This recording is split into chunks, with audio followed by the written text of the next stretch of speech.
Hello. അപ്പോൾ ആരുടെ ഇങ്ങനെ ചുണുങ്ങിക്കൊണ്ടിരിക്കുന്ന കാര്യം വേറൊന്നുമല്ല. കുഞ്ഞിന് നല്ല ചുമയാണ്, ആൾക്ക് തീരെ വയ്യ. അപ്പോൾ നമ്മൾ അവനെ കൊണ്ട് ഹോസ്പിറ്റലിലേക്ക് പോവാണ്. കുഞ്ഞിനെ സാധാരണ കാണിക്കുന്ന ഡോക്ടറുമായിട്ട് നമ്മൾ ക്ലിനിക്കിൽ പോയാണ് ആളെ കാണുന്നത്. അപ്പോൾ ഇന്ന് വൈകുന്നേരം വരെ കുഞ്ഞിനെ ചുമ വെച്ചുകൊണ്ടിരിക്കാൻ പറ്റത്തില്ല. അപ്പോൾ ഡോക്ടർ വിളിച്ച് ചോദിച്ചപ്പം ഡോക്ടർ ഹോസ്പിറ്റലിലുണ്ടെന്ന് പറഞ്ഞു. അപ്പോൾ നമ്മൾ മാമൻ മെമ്മോറിയൽ ഹോസ്പിറ്റലിലേക്കാണ് വന്നിരിക്കുന്നത്, അല്ലെങ്കിൽ നമ്മൾ സാധാരണ ഗവൺമെൻറ് ഹോസ്പിറ്റലിലേക്കാണ് പോകുന്നത്. അപ്പോൾ നമ്മൾ ഡോക്ടറെ കാണിച്ചു. കുഞ്ഞിന് ചുമയുണ്ട്, എന്നുള്ളത് മാറുമെന്ന് പറഞ്ഞു. പിന്നെ 2 ദിവസം കഴിഞ്ഞ് ഒന്നുകൂടെ വന്ന് കാണണമെന്ന് പറഞ്ഞു. അങ്ങനെ മിസ്റ്റർ വിനോദ് കുമാർ ഇതാ മരുന്നൊക്കെ വാങ്ങിച്ചുകൊണ്ട് നിൽക്കുകയാണ്. അങ്ങനെ നമ്മൾ വീട്ടിലേക്ക് പോവുക. പിന്നെ നമ്മൾ ചൂസ് ചെയ്യുന്ന ഹോസ്പിറ്റൽ, അത് പ്രൈവറ്റ് ആയിക്കോട്ടെ ഗവൺമെൻറ് ആയിക്കോട്ടെ, അവിടെ ഇരിക്കുന്ന ഡോക്ടർ നമ്മളെ ട്രീറ്റ് ചെയ്യുന്നൊരു രീതി ഉണ്ടല്ലേ.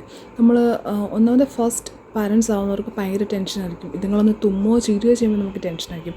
അപ്പോൾ വരുന്ന പാരൻസിനെ ഒന്ന് കാമാക്കി ഈ കുഞ്ഞുങ്ങൾക്കും കറക്റ്റ് രോഗം എന്താണെന്നോ അതിനുള്ള മരുന്നും തന്നു കഴിയുമ്പോൾ നമ്മൾ ആ ഡോക്ടറെ തേടി ചെല്ലുമല്ലേ. അങ്ങനെ നമ്മൾ തേടി ചെന്ന ഡോക്ടറാണ് ഡോക്ടർ ഗണേഷ്.